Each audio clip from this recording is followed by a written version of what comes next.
वंदितो सविसिद्धे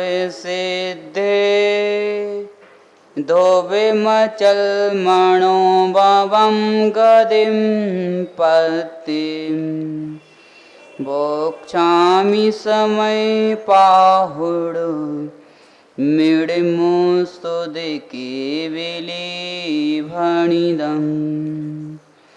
नमः समय साराय स्वानुभूत्या चकाशते चित्स्वभावाय भावाय सर्वभावान्तरच्छिदि अनन्ते धर्मिणस्तत्त्वं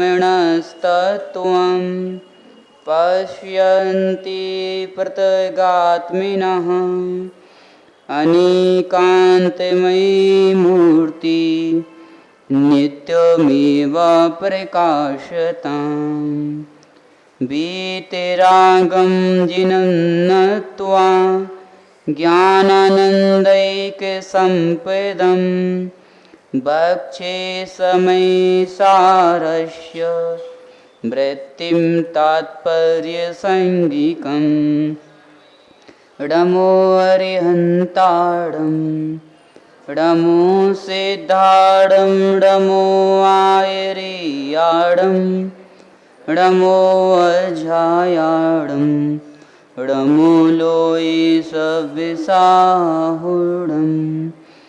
अनंतानंत परम सिद्ध भगवान की, आदिम तीर्थंकर श्री आदिनाथ भगवान की, अंतिम शासन नायक श्री महावीर स्वामी की, परम पूज्य आचार्य भगवान श्री कुंद स्वामी महामुनिराज की, परम पूज्य आचार्य भगवान श्री अमिचंद स्वामी महामुनिराज की, परम पूज्य आचार्य भगवान श्री जयसेन स्वामी महामुनिराज की, परम पूज्य आचार्य गुरुवर श्री विशुद्ध सागर जी महामुनिराज की, मुनि श्री सौम्य सागर जी महाराज की।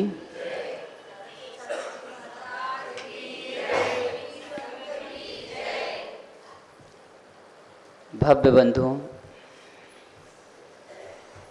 हम सभी अनादि अनंत जिन शासन की शरण में विराजमान हैं, भगवान महावीर स्वामी का जो तीर्थ है वह सर्वोदय तीर्थ है, जिसमें संपूर्ण प्राणियों को स्थान मिला हुआ है। एक इंद्रिय, दो इंद्रिय, तीन इंद्रिय, चार इंद्रिय और पंच इंद्रिय, चाहे देव हो, चाहे नारकी हो, चाहे तिर्यंच हो, चाहे मनुष्य हो, सभी को स्थान है। सभी पर करुणा की बात की है। देश में अनेक दर्शन हैं जिन्होंने मात्र धर्म को मानवता तक रहने दिया, पर जिन शासन ने मानवता तक ही धर्म को नहीं रहने दिया, संपूर्ण प्राणी मात्र के प्रति दया भाव का, अहिंसा भाव का उपदेश दिया। और तो और मुनियों के लिए तो कह दिया कि अजीव द्रव्य की भी अत्यासाधना नहीं करना, पुद्गल द्रव्य के विषय में, पुद्गल द्रव्य के बारे में भी अशुभ विचार नहीं करना। जैसे हम कहते हैं अष्ट कर्म दुष्ट, दुष्ट अष्ट कर्म विनाशनाय, ये दुष्ट शब्द जो है हमारे अंदर भाव जो कैसे लाता है, दुष्टता के भाव लाता है, द्वेष के भाव उत्पन्न करता है। तो कहा पुद्गल द्रव्य के प्रति भी अशुभ भाव मत करो, धर्म द्रव्य, अधर्म द्रव्य, आकाश काल द्रव्य के प्रति भी अशुभ भाव मत करो।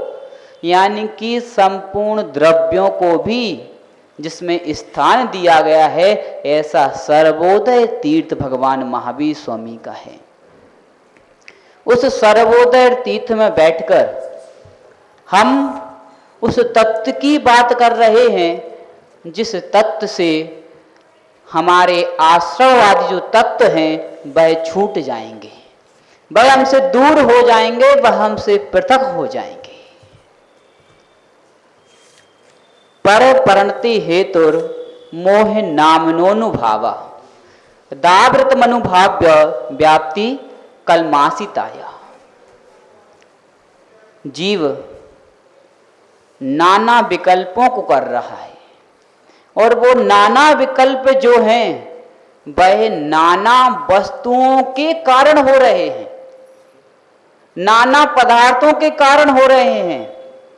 और नाना पदार्थों के कारण होते हुए भी जीव के 100 उपादान की योग्यता है, इसलिए हो रहे हैं। जीव के 100 उपादान की योग्यता नहीं होगी तो पर द्रव्य कुछ भी नहीं कर सकता। और जब तक हमें 100 पर द्रव्य का ज्ञान नहीं होगा तब तक हम 100 जीव तत्व को नहीं पहचान पाएंगे। जैसे माँ जो है वो मिक्स सब्जी बनाते हैं। कल जब हम चौके में गए थे वहां पर मिक्स सब्जी थी, मिक्स भाजी।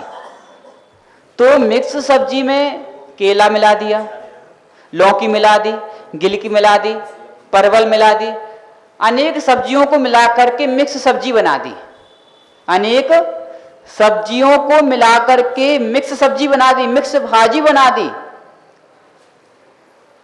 मिक्स भाजी संज्ञा एक हो चुकी है, संज्ञा एक हो चुकी है, पर जब सब्जी को हम देखते हैं तो प्रत्येक सब्जी पृथक पृथक है। प्रत्येक सब्जी अपना अस्तित्व बनाए रखे है। मिलने पर भी नहीं मिली, मिलने पर भी नहीं मिली। इसलिए तो कुंद स्वामी महाराज ने पंचास्तिका में कह दिया, अन्नोनम पविसंता दिनता ओगा समण मन्नस्स मेलंता विअणिच्चम सगम सहावम ना बिजहंती। एक द्रव्य दूसरे द्रव्य में प्रवेश करता है, एक द्रव्य दूसरे द्रव्य में प्रवेश करता है, एक द्रव्य दूसरे द्रव्य को स्थान देता है, एक द्रव्य दूसरे द्रव्य में मिलता भी है, परंतु अपने स्वभाव को नहीं छोड़ता है। स्वभाव जीव का ज्ञान दर्शन है और पुद्गल की संगति करने से वह पुद्गल रूप कभी नहीं होता, वह ज्ञान रूप ही रहता है। कभी स्पर्श रस गंध वर्ण रूप नहीं होता। मिलते हुए भी नहीं मिल रहा है, मिलते हुए भी नहीं मिल रहा है, स्पर्श करते भी स्पर्श नहीं कर रहा है। जैसे वो मिक्स सब्जी है, मिक्स भाजी है, उसमें लौकी अपना अलग स्वाद दे रही है। जिसकी रसना इंद्रिय तीक्ष्ण होगी वह जब उसका सेवन करेगा तो वह बता देगा कि इसमें क्या क्या मिला हुआ है। क्या बता देगा? इसमें क्या क्या मिला हुआ, लौकी है, गिलकी है कि घोपला भोपला जो भी चलता हो वो है, सब बता देगा। अब इधर पे मां विषय पकड़ो कि कौन बता पाएगा? जिसको ज्ञान होगा। जिसको ज्ञान नहीं होगा लौकी का स्वभाव क्या है, लौकी का स्वाद क्या है, वह नहीं बता सकता। जिसको स्वाद का ज्ञान होगा, जिसको स्वाद का ज्ञान होगा वही भेद कर पाएगा। जिसको स्वाद का ज्ञान होगा, जिसको गुण का ज्ञान होगा वही भेद कर पाएगा। ऐसे ही आत्म तत्व में और अन्य तत्व में भेद वही कर पाएगा जिसको अन्य तत्व के गुण का भी ज्ञान है और सौ तत्व के गुण का भी ज्ञान है, वही भेद कर पाएगा। लोग कहते हैं कि पुद्गल को जानने की क्या जरूरत, धर्म द्रव्य को जानने की क्या जरूरत, अधर्म द्रव्य को जानने की क्या जरूरत, जीव द्रव्य की मात्र बात करो। उचित है? नहीं है। क्यों? क्योंकि जब तक अन्य से पृथक नहीं करोगे तब तक अपना अस्तित्व का बोध नहीं होगा। तो इसलिए आचार्य अमृतचंद स्वामी महाराज ने समय सार ग्रंथ का विस्तार किया, आत्मख्याति टीका लिखी और वो प्रतिज्ञा वाक्य में कह रहे हैं, मम परम विशुद्धिर सुचिन्मात्र मूर्ते भवतु समय सार व्याख्या ऐवानुभूते। सोलापुर सोलापुर में विषय साधन फल, ये बहुत चलता है। विषय साधन फल, कोई भी व्याख्या हो उसमें पहले विषय साधन फल क्या चलता है? विषय साधन फल। विषय साधन फल, जो विषय होता है वह असिद्ध होता है। विषय असिद्ध होता है, और यदि विषय सिद्ध हो गया तो फिर सिद्ध करने की जरूरत नहीं है। विषय असिद्ध होता है, विषय असिद्ध होता है। गांधी जी, भोजन पानी हो गए? हो गए। जब तक भोजन पानी नहीं हुए थे तब तक भोजन करने की भावना थी कि नहीं थी? भोजन के भाव थे कि नहीं थे? थे। और जैसे ही भोजन हुआ, भोजन के भाव समाप्त हो गए। विषय जब तक भावना है, जब तक दृष्टि है, जब तक अभिलाषा है, तब तक असिद्धता है फल की, तब तक असिद्धता है फल की। और जैसे ही इन सामग्री को इकट्ठा किया, क्या खाया? रोटी पूड़ी पराठे, रोटी खाई है। पूरन पूड़ी नहीं बनाई, पुष्कर की मां ने नहीं बनाई, आज नहीं बनाई। रोटी खाई, रोटी साधन बन गई, विषय साधन, साधन बन गई। और जैसे इनने भोजन मुख में रखा, गले से नीचे उतरा, पेट भर गया, भोजन फल रूप में परिणत हो गया। विषय हमेशा असिद्ध ही होता है, और विषय सिद्ध हो गया, विषय सिद्ध हो गया तो फिर सिद्ध को सिद्ध नहीं किया जाता। रोटी को कभी रोटी नहीं बनाया जाता, पराठे को कभी पराठा नहीं बनाया जाता, मनुष्य को कभी मनुष्य नहीं बनाया जाता, देव को कभी देव नहीं बनाया जाता, नारकी को कभी नारकी नहीं बनाया जाता, और त्रियंच को कभी त्रियंच नहीं बनाया जाता। आपने एक जादूगर का ब्रह्मगुलाल, ब्रह्मगुलाल का नाम सुना होगा, फिरोजाबाद के थे। ये जैसा बोलो आप वैसा भेष बना लेते थे, जैसा बोलो वैसा भेष। मायावी कहते थे इनको। क्या कहते थे? मायावी। तो एक बार राजा ने कहा कि ब्रह्मगुलाल, आप सिंह का रूप बनाकर आओ। किसका रूप बनाकर आओ? सिंह का रूप बनाकर आओ। तो उन्होंने कहा, राजन अभयदान देना होगा। क्या देना होगा? अभयदान देना होगा। अभयदान क्यों मांगा? क्योंकि मैं जिस रूप में आऊंगा उस रूप के साथ मेरे अंदर उस अवस्था के गुण भी आएंगे। स्वरता आएगी, क्रूरता आएगी, और स्वरता क्रूरता के बस होकर के किसी का घात भी हो सकता है। इसलिए पहले से अभयदान मांग लिया कि मुझे अभयदान दो। राजा कहता है अभयदान है। ब्रह्मगुलाल मंत्र प्रयोग करते हैं, अपने आप को सिंह बना लेते हैं। क्या बना लेते संग में भाई? सिंह बना लेते, शेर बना लेते हैं। और शेर बनाते ही जैसे दहाड़ते हैं, सारी जनता सभा भाग जाती है, और वो शेर राजकुमार पर आक्रमण कर देता है और राजकुमार को खत्म कर देता है। राजा देखता रह गया, राजा देखता रह गया, कुछ कर नहीं पाया। क्यों? क्योंकि वचन में बंध गया था। दशरथ वचन में बंध गए तो राम वन को चले गए। वसु राजा वचन में बंध गए तो नरक चले गए।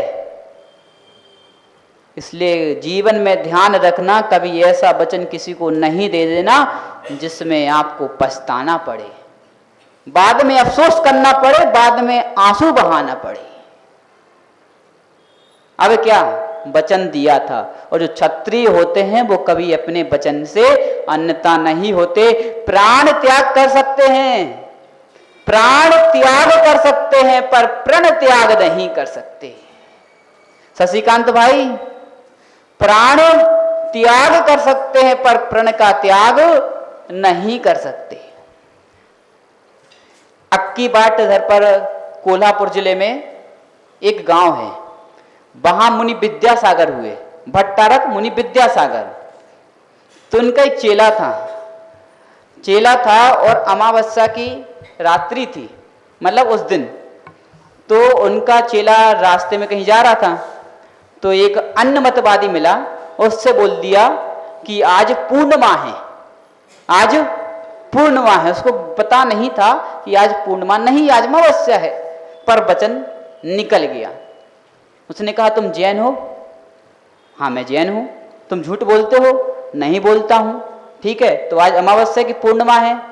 बोले आज पूर्णिमा है। अगर तुम झूठ निकले तो क्या होगा? बोले धर्म का त्याग कर दूंगा। और जैसे ही वो घर जाते हैं, घर में मां से पूछते हैं, मां आज क्या है? मां कहती है बेटा आज अमावस्या है, आज अमावस्या है।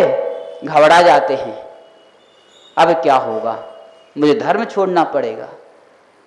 मेरे अज्ञानता के कारण, मेरे प्रमाद के कारण, वो मेरे मान के कारण वचन निकल गया है।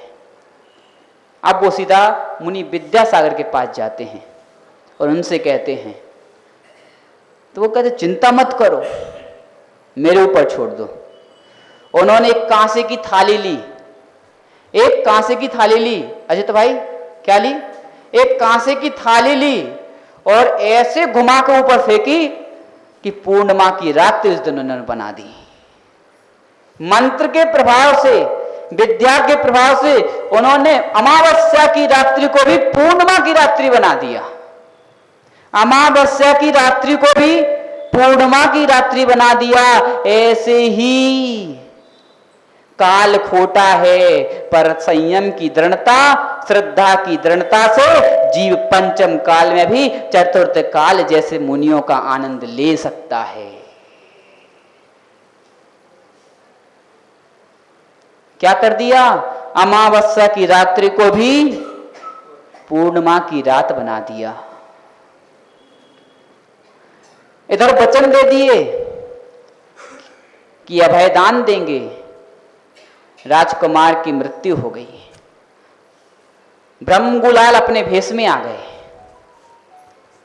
अब राजा के अंदर ब्रह्मगुलाल से बदला लेने की इच्छा हो गई, बदला लेने की इच्छा हो गई। मुझे बदला लेना है, मेरे बेटे का घात कर दिया।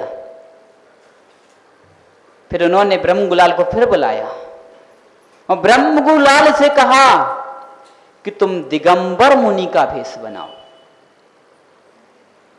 किसका? दिगंबर मुनिराज का भेष बनाओ। अब आप इधर पर विषय पकड़ो कि दिगंबर मुनिराज का बदला लेने के लिए उन्होंने दिगंबर मुनिराज का भेष क्यों बोला? क्यों बोला? क्योंकि नग्न रहना कोई छोटी मोटी बात नहीं है। सारे लोग कपड़े पहने, हम लोग 3 लोग जा रहे हैं, फिर आप देखो कितनी शक्ति चाहिए है। नग्न परिसर जय। ब्रह्मगुलाल स्वीकार करते हैं पर कहते हैं कि समय लगेगा, क्योंकि दिगंबर मुद्रा ऐसी है कि एक बार भेष बन गया फिर उसके बाद वो छोड़ा नहीं जाता। वो 7 दिन का समय लेकर चले जाते हैं, अभ्यास करते हैं चर्या का, कैसे क्या का पालन होता है। 28 कृतिकर्म, 28 मूलगुण सबका ज्ञान करते हैं। और 8 दिन बाद जब 8वां दिन आता है तो ब्रह्मगुलाल मुनि के भेष में आ जाते हैं। राजा देखकर हंसी करता है, देखो देखो देखो नंगा आ रहा है, देखो देखो नंगा आ रहा है। पर ब्रह्मगुलाल के चेहरे पर किंचित मात्र भी सिकंज नहीं थी। कितना भी राजा ने अपमान किया वो किंचित ही बुरा नहीं लग रहा था, क्योंकि ब्रह्मगुलाल बाहर का मुनि नहीं बना था, अंदर का मुनि बनकर आया था। अंदर से मुनि बनकर आया था, बाहर का नहीं, अंदर का मुनि बनकर आया था। और अंदर का जो मुनि होगा वो बाहर से नियम में मुनि होगा। ब्रह्मगुलाल आते हैं, राजा अपमान करता है, अपमान होने के बाद राजा बोलता है, थक जाता है अपमान करते करते, फिर कहता है कि ब्रह्मगुलाल भेष बदल लो, मैंने पूरा बदला ले लिया है, भेष बदल लो, मैंने बदला ले लिया है, भेष बदल लो, मैंने बदला ले लिया है। पर ब्रह्मगुलाल कहते हैं ये कोई सामान्य वेश नहीं है, ये भगवान महावीर की मुद्रा है, एक बार प्राप्त हो तो इसको बदला नहीं जाता है। ये संसार का अंत कराने वाला वेश है, ये मुक्ति को दिलाने वाला भेष है, अबद्ध बद्ध से दूर करने वाला भेष है। मैं अंधर का मुनि बना हूं और अंधर का मुनि बाहर प्रकट दिखता है। चर्या चारित्र संबंध होता है, चारित्र चर्या में दिखता है, चारित्र चर्या में दिखता है, ये चर्या चारित्र संबंध है। विषय जो धर्म को पहचानेगा वही विवेक क्रिया को कर पाएगा, जो धर्म को पहचानेगा वही विवेक क्रिया को कर पाएगा, और जो धर्म को नहीं पहचानेगा वह विवेक क्रिया को भी नहीं कर पाएगा। दुनिया में अनेक रूप धारण कर सकते हो, अनेक भेष बना सकते हो, पर दिगंबर भेष और दिगंबर भाव शुद्ध उपयोग की अवस्था में ही बनते हैं। जितने लोग इधर पर बैठे हैं किसी ने मुनिराज के दर्शन आज तक नहीं किए। मां आपने किए? ज्ञानी माताओं आपने दिगंबर मुनिराज के दर्शन किए? किए? नहीं किए। गांधी जी, अजित भाई आपने? बड़े आत्ता जी आपने दिगंबर मुनिराज के दर्शन किए? किए? राजकुमार जी आपने किए? बड़ौत तुम लोगों ने मुनिराज के दर्शन किए? आज तक किसी ने दिगंबर मुनिराज के दर्शन नहीं किए, किसी ने नहीं किए, न कर पाओगे। जब तक दिगंबर मुनि नहीं बनोगे तब तक दिगंबर मुनिराज के दर्शन नहीं कर पाओगे। आप उनके भेष के दर्शन करते हो, आप भेष के दर्शन करते हो। भेष दिगंबर मुनिराज नहीं है, जो रत्नात्रय के भाव हैं वह दिगंबर मुनिराज हैं।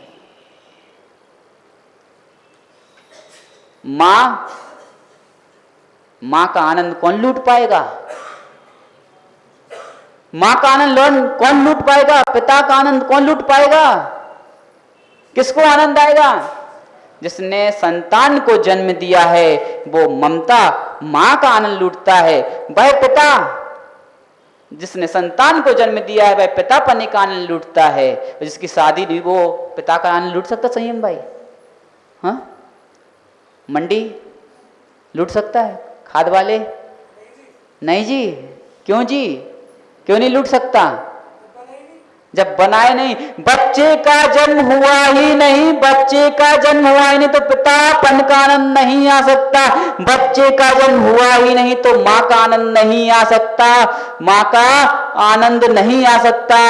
मां का आनंद विवाह हो सकता है, विवाह हो सकता है, पर मां का आनंद नहीं आ सकता। विवाह हो सकता है, जब तक पिता नहीं बने, संतान को जन्म नहीं दिया तो पिता का आनंद नहीं आ सकता।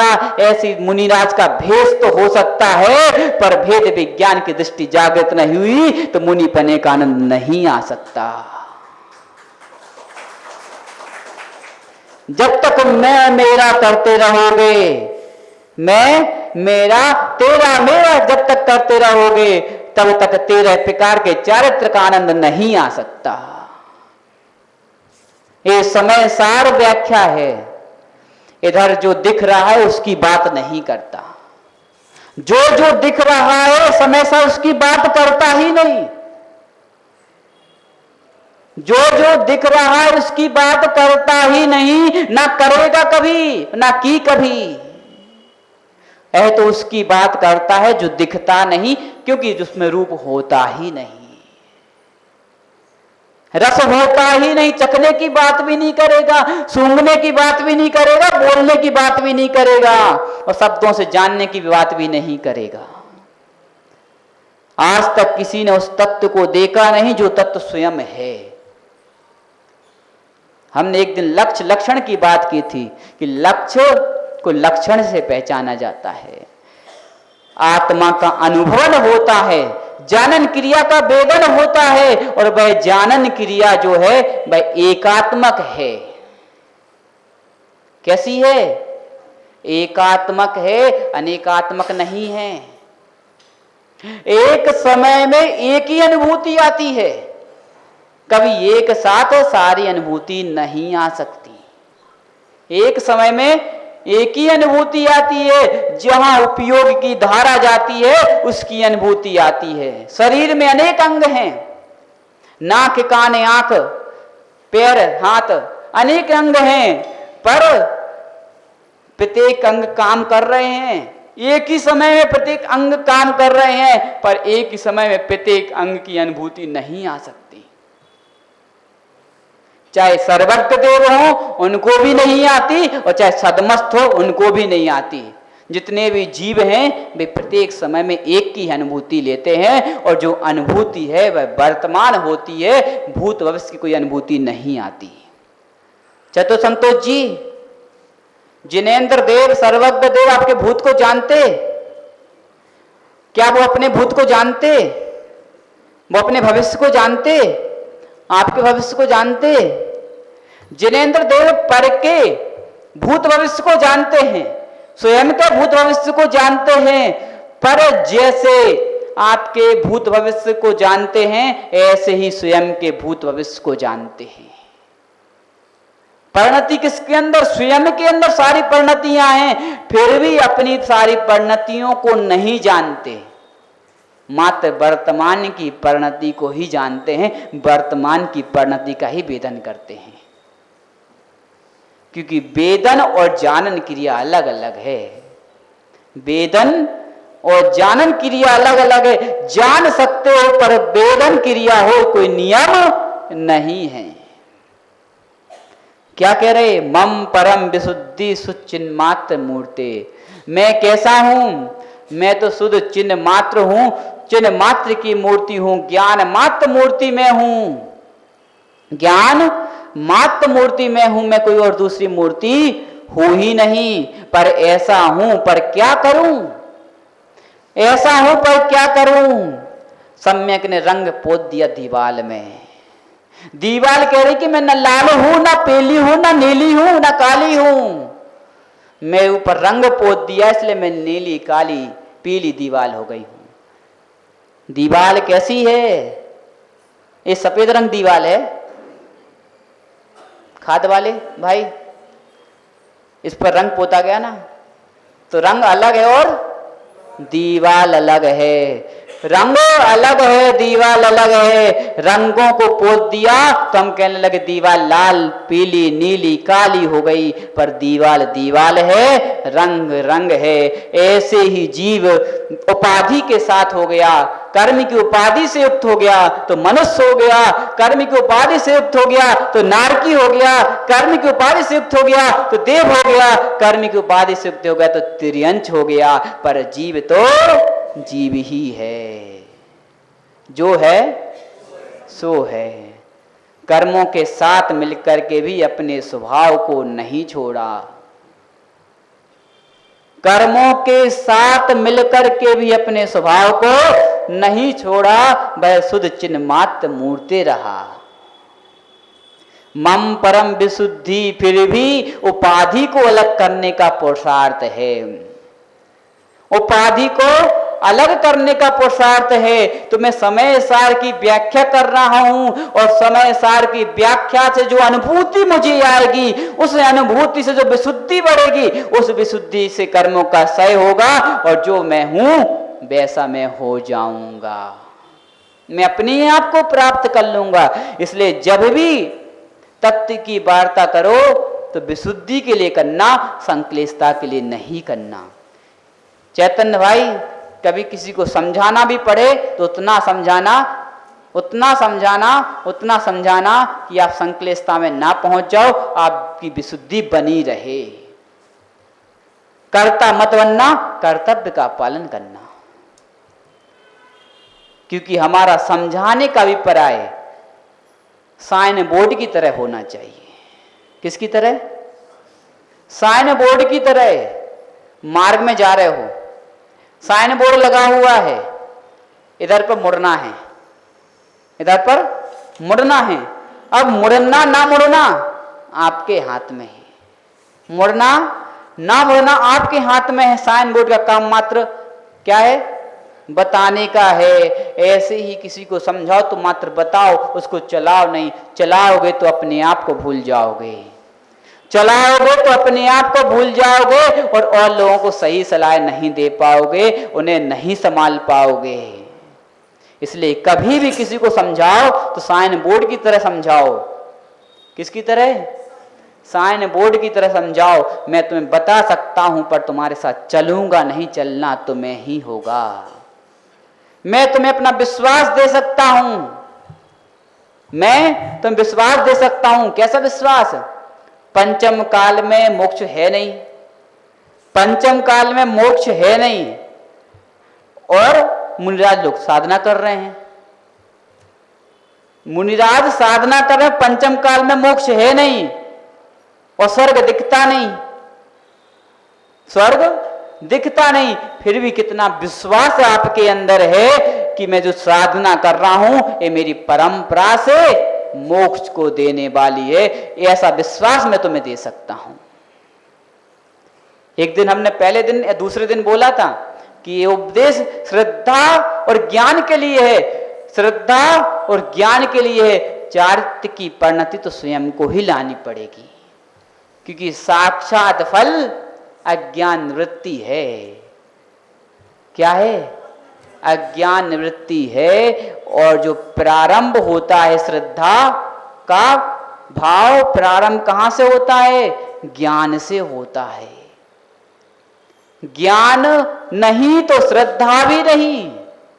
बोले विश्वास कर लो गौरव भाई, बोले विश्वास कर लो। अब गौरव भाई पूछे किस पर विश्वास करना है? विश्वास कर लो। तो पूछे महाराज जी बता तो किस पर विश्वास करना है? उसका पहले पता तो हमें विश्वास इस पर करना है, तब तुम विश्वास करें। तो पहले ज्ञान होता है, ज्ञान के बाद विश्वास होता है, विश्वास के बाद फिर ज्ञान होता है। विश्वास के पहले ज्ञान, जब तक ज्ञान नहीं तब तक विश्वास भी नहीं। इसलिए स्वाध्याय करते रहो, ज्ञान प्राप्त होगा तो आपका विश्वास भी दृढ़ होगा। सूत्र सम्यक्त, बीज सम्यक्त, विस्तार सम्यक्त, सम्यक्त, संक्षेप सम्यक्त, जो 10 प्रकार के सम्यक्त हैं वो किस सापेक्ष हैं? ज्ञान सापेक्ष हैं। जैसे जैसे आप न्याय ग्रंथों को पढ़ते हो तो सूक्ष्म सूक्ष्म तत्व आपको पकड़ में आते हैं और आपका श्रद्धान मजबूत होता है।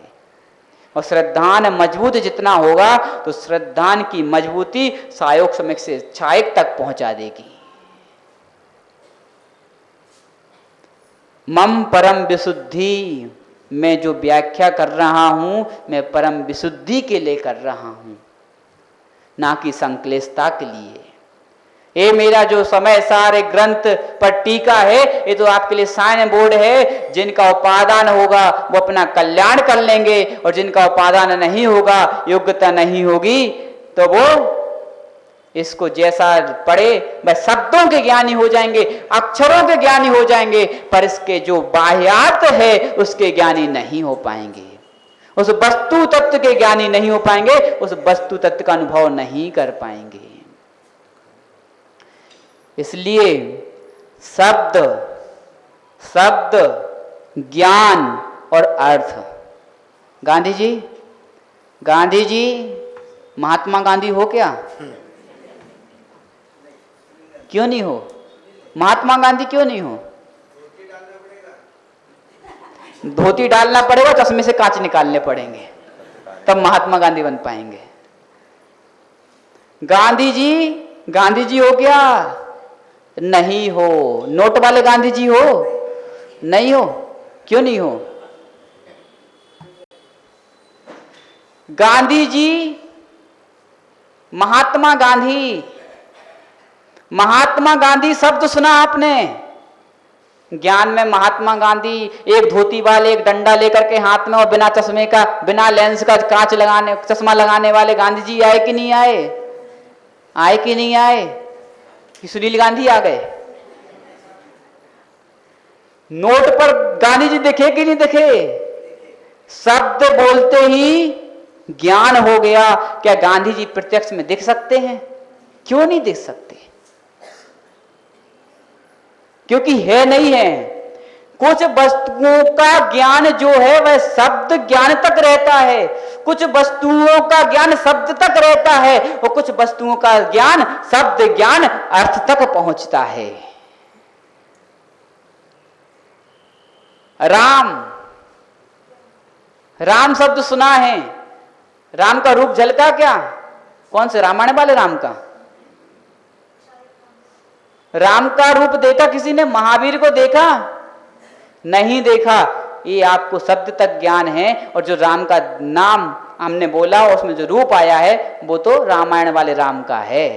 मंदिर में विराजी राम की प्रतिमा कर, आदिनाथ, शब्द रूप में ज्ञान हुआ। उनका 500 योज 500 धनुष का जो शरीर था, अब गहना थी, उतने बड़े आदिनाथ दिख गए क्या? नहीं दिखे। शब्द तक ज्ञान है, शब्द तक ज्ञान है, ज्ञान में भी नहीं पहुंचा। ज्ञान में भी ज्ञान नहीं पहुंचा, फिर अर्थ तक तो पहुंच ही नहीं सकता। ऐसे ही आत्मा शब्द है। आत्मा शब्द ज्ञान रूप में शब्द समझ में आएगा, ज्ञान रूप में आएगा, और अर्थ रूप में भी आ सकता है, क्योंकि वह हमारे साथ हमेशा रहता है।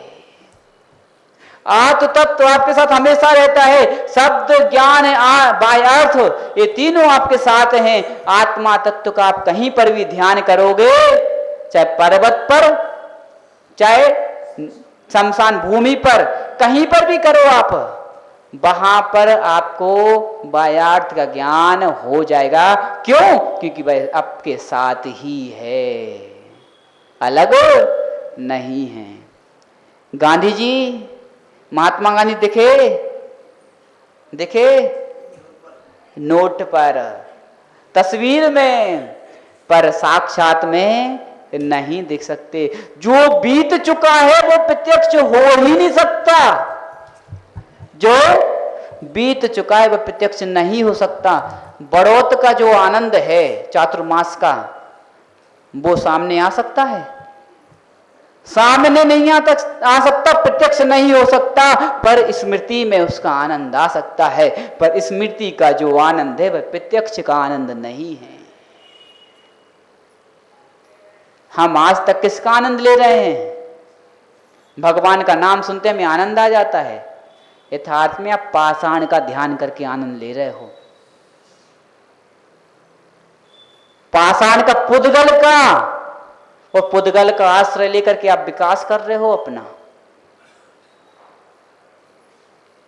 हमने बोला आदिनाथ बाहुबली, जैसे बाहुबली बोला तो गोमटेश बाहुबली आपकी नजर में आ गए। गोमटेश बाहुबली नजर में आ गए। इधर पर विषय पकड़ो, जैसे गोमटेश बाहुबली बोला, ज्ञान में आया, आपकी निजरा हुई कि नहीं हुई? असंख्यात गुण से निजरा हुई है, पर उस मूर्ति के कारण असंख्यात गुणी निर्जरा नहीं हुई। आपके अंदर श्रद्धा गुण है, उसके कारण आपकी असंख्यात गुणी निर्जरा हुई है। इसलिए निर्जरा जो जब भी होती है तो धर्म से होती है, गुणों से होती है। अब गुणों से, दोषों से कभी निर्जरा नहीं होती।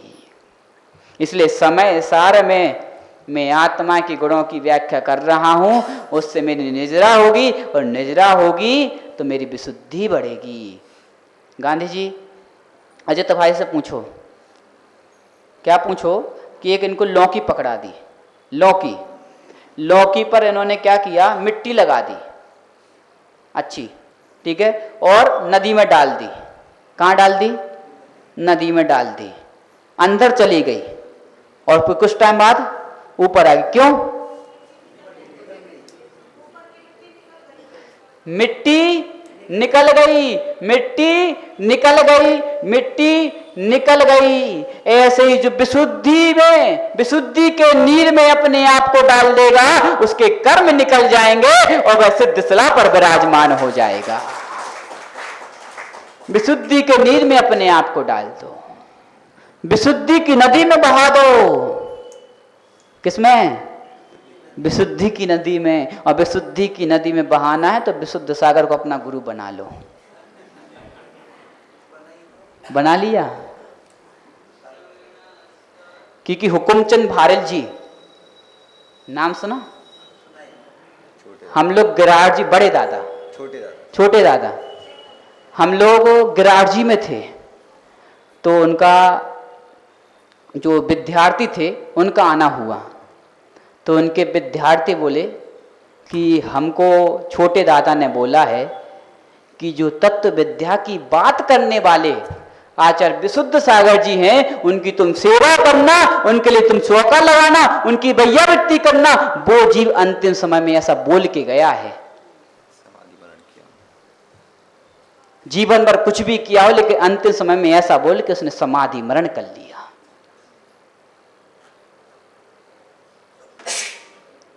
विशुद्धि बढ़ती है, विशुद्धि बढ़ती है तो जीव अपने आप को कसाय से हल्का कर लेता है, विकल्पों से हल्का कर लेता है, निर्विकल्पता की ओर चला जाता है। इसलिए विशुद्धि बढ़े। इस समय सार की व्याख्या हम सुन रहे हैं। हम इधर पर इतने सारे लोग आए हैं, क्यों आए? इधर पर आए हो तो घर की बातों को बाहर छोड़कर आना। जैसे चप्पल बाहर छोड़कर आए वैसे घर की बातों को चप्पल छोड़कर आ जाना। दो दादा मत्थे बंदामी कर रहे थे। दादा क्या नाम आपका? हाँ राजन भाई।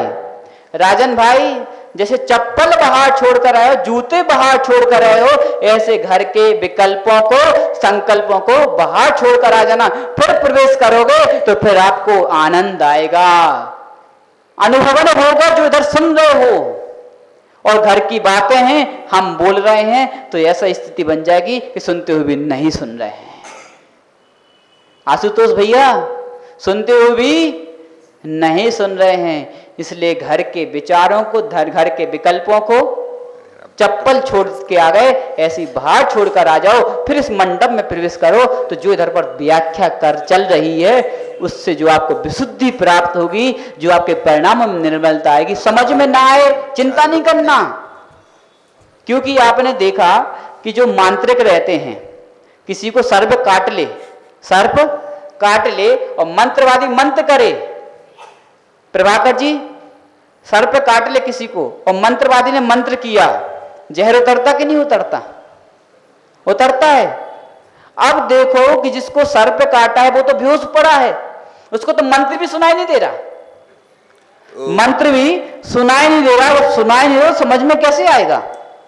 तो मंत्र सुनाई भी नहीं दे रहा है बरजत्ता जी, मंत्र समझ में भी नहीं आ रहा है, फिर भी जहर उतर रहा है। ऐसी व्याख्या समझ में नहीं भी आ रही हो पर सुनने में आ रही है तो आपके कर्मों का जहर नियम से उतरेगा। इसलिए चिंता नहीं करना, चिंता नहीं करना। जितना समझ में आए उतना घर ले जाकर के चिंतन करना। और घड़ी बोल चुकी भैया, अब चिंता करना पड़ेगी। अजित भाई घड़ी बोल ली, चिंता कर लो अपनी। कब तक अपने बेटे की चिंता करते रहोगे? कब तक? पुष्कर की चिंता कब तक करते रहोगे? राजकुमार जी राजेश की चिंता करते रहते हैं, कब तक करते रहोगे? चतुर संतोष जी कब तक चिंता करते रहोगे? राजन भाई कब तक? बाल सफेद हुए कि नहीं हुए कि डाई लगाए? इसलिए चिंता छोड़ करके चिंतवन को प्रारंभ करो, और चिंतवन को प्रारंभ करोगे तो आपकी चित्त की धारा निर्मल होगी, और चित्त की धारा निर्मल होती विशुद्धि बढ़ेगी, और विशुद्धि से कर्मों का क्षय होगा, और कर्मों का क्षय होते ही मोक्ष हो जाएगा। इस भावना के साथ परम पूज्य आचार्य गुरुवर श्री विशुद्ध सागर जी महाराज की